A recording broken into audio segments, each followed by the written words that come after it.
Puisque Marc-André Boulanger, alias Frankie the Mobster, a totalement renoncé aux stéroïdes anabolisants, il veut maximiser son entraînement. Ah, bonjour Marc. Ça va? Salut, toi.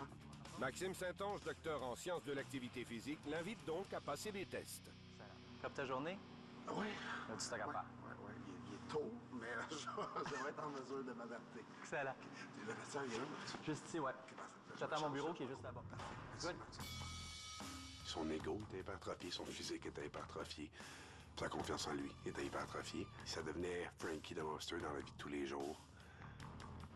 Puis c'est pas ça que je veux vivre. Bon, ben allons-y. C'est donc. Excellent. Dans un premier temps, on va te peser. 204,25. Non, c'est pas assez. Pas assez? J'ai pas de regrets. Mais j'ai hâte que ça aboutisse à quelque chose. Donc, on va te placer des petites électrodes. Je veux pas tout passer ma vie à me dire ah, je vais y aller, puis moi, à 60 ans, avec ma caméra, y aller, puis je vais m'aller nulle part. C'est tout. That's it. That's it. Je veux que ça donne de quoi, puis ça donne pas de quoi, je vais arrêter de mon temps. Et on force. Let's go. Force. On va tester ta force. Tu places les bras fléchis à 90 degrés. OK. Let's go. Let's go. Lâche pas. Comment, let's go.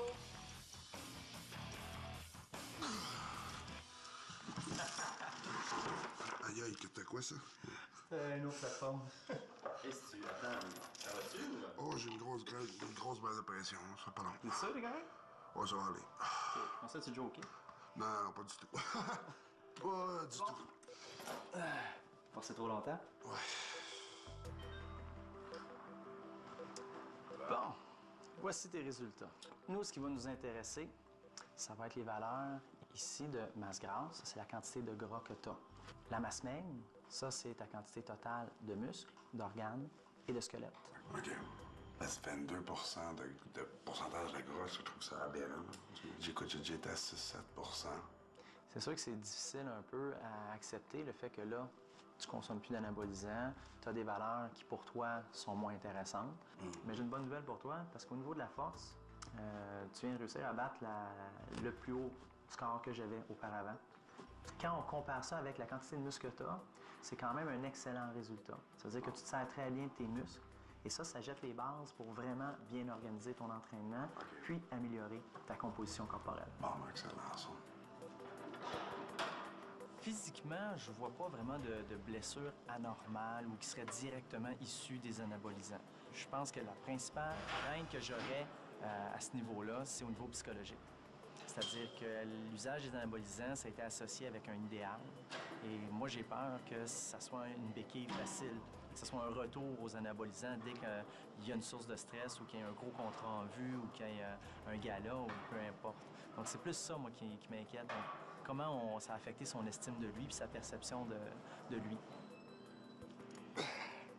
Il manque de réciprocité entre la lutte et moi. J'y ai vraiment donné beaucoup. Puis par moments, je vais dire que je me décourage en trouvant qu'elle m'en redonne pas assez. Au moins, ce que j'ai à y donner, c'est des choses que j'apprécie et que j'aime faire.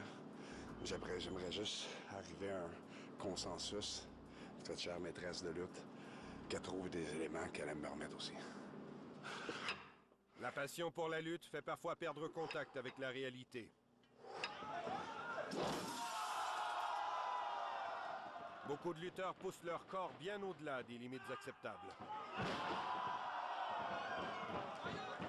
Il n'y a rien qui compare à ça et que du monde va se demander pourquoi qu'on peut faire ça, comment qu'on peut faire ça.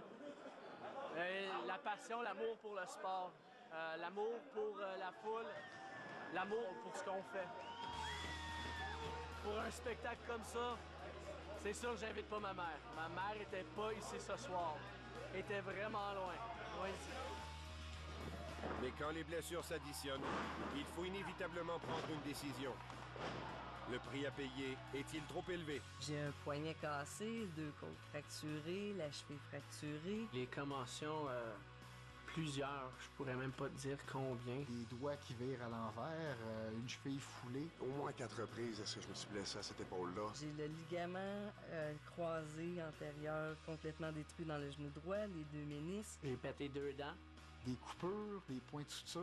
Le nombre de fois que je me suis foulé des doigts, on compte plus. le nez cassé. Je me suis fracturé le nez 5 fois. Dans les 2 dernières années, j'ai fait 2 entorses au niveau de Je l'articulation. me suis fêlé un talon. J'ai 3 hernies discales. Je me suis déjà rentré un morceau d'échelle dans ce coude-là. J'ai déchiré les ligaments dans mon épaule. J'ai eu le coccyste très sensible pendant de nombreux mois. J'ai des coupures partout sur le corps. J'ai eu 3 commotions. Je me suis déjà déchiré l'enveloppe d'un muscle abdominal, celui-là ici.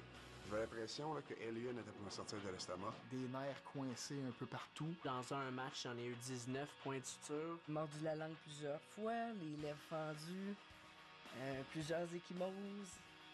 Et ça continue.